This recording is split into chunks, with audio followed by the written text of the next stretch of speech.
kids certainly don't want to hear this, but I'm sure parents do. Back to school is right around the corner, and do-it-yourself lifestyle expert Taylor Kaye is here with an amazing haul that's great for back to school for children and back to dorm for teens, all from Walmart. Welcome. Welcome. Yeah, you know what? I am cheering. I will miss the kids, right? But I'm like, all right, countdown is on, right? And you've already passed the baton almost to your kids. They're almost done, right? Yes, absolutely. Almost done. We're almost there. And I remember back to school shopping as a parent in the younger days, and it was so much easier back then because you're buying pencil cases, crayons, like the simple stuff. It is simple, but a little bit extra too, because we're gonna do back to school for elementary and then dorms. Okay. But let's just talk about the simple stuff, like even backpacks. And when as a parent, what you want to find is backpacks with the lunch bags in it. Like that's where you're gonna save with budgets and stuff like that, and having the water bottles in it. Of course, you know, at Walmart they have some great, like, you know, the lunch pails. They've got, you know, the princesses and the Disney stuff, so they'll make sure that's taken care of. And you know what I do sometimes with my kids is I'll give them a gift card to Walmart, and then they're also learning to budget, right? Great idea. And then they know what they're doing, and then I'm like, okay, let's write a list down. They can go online. You can go to walmart.ca or in-store. One of my favorite places is just going, you know, uptown, just in Ancaster. Yep. But like, again, my daughter Jackie, she's going to be going into grade 9. It's good to teach them, you know, some budgeting as well, because we would just get our pencil cases and that's it. And away we went. So, you know, they've got, you know, some fun pencils there. Do you remember these crayons when you'd have the sharpener? Yes. Right? That was the bomb. Right? That was the bomb. You're right, Rick. Exactly. So let's talk about as well, like some fun, you know, of course, you know, we've got the pencils and all that kind of stuff, but also like the dorm. My daughter is going into university. I wanted her to go to McMaster here, and then she's going down the street to Western, but I'm a Mac girl. Can't win them all. I know, that's it.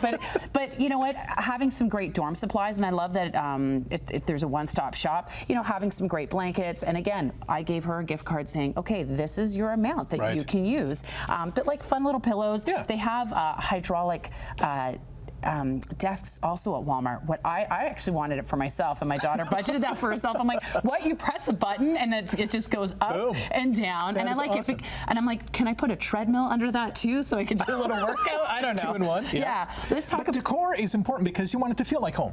That's right. When they're going away, especially to the dorm, you want it to feel like home. And there's also a lot of furniture there that you can also get that is also storage. So when you're looking at dorm and your kids are either moving into a home or a dorm, you want those multifunctional pieces. Also, let's talk about some tech, because that's where, you know, I know parents are stepping up some of their tech, whether it's a Chromebook or a brand new printer or some mouse pads. Again, lots of fun stuff that you can pick up there. And again, getting the kids to budget. Like, you know, there's different brands that kids want, but you're like, do you want the Chromebook? Is there Apple? You know, what are some options? But I love our Chromebook. So, and then as well, you know, having a printer for the kids, because you don't want them running out at 2 in the morning somewhere to print stuff. You can put that in their dorm. Exactly. And again, back into the dorm, if they're going to be cooking for themselves, these are essentials as well. Right. You know, whether it's a coffee machine, check with your university too, or college, wherever you are, because there's certain things that are allowed and not allowed. So, you know, some are allowing toasters, some are allowing coffee machines. This is a great little, you know, air fryer from Ninja that you're going to be able to, like, you know, throw in a chicken breast or something. I want my daughter to be able to, you know, get some recipes. Rice cooker. So easy things that they can make. I mean, this is like I call it the rice. It's a rice cooker, but it's like a toaster for rice, right? You set the timer, you set it and forget it, and then it's great. They come back from their class, and then they have all their food and snacks ready to go, which is great. You can also make cookies in the air fryer, which I did the other day. Wow, back to school cookies. I did not sign up for that, but I am signing up now. Yeah, and I will say again, all of this stuff you can get in store at Walmart or walmart.ca. Order it online. It comes right to your door, which I like. And again, work with your kids, set that budget with them, and get them online. So, you know, don't get them shop right away to add to cart. Make sure when they're added to cart that they're working within your budget and their budget. Financial literacy is important, and back to school shopping important as well. Good luck on your shopping list. Walmart's a great place to be. Thanks, Taylor. Thank you so much. More Morning Live coming up after the break.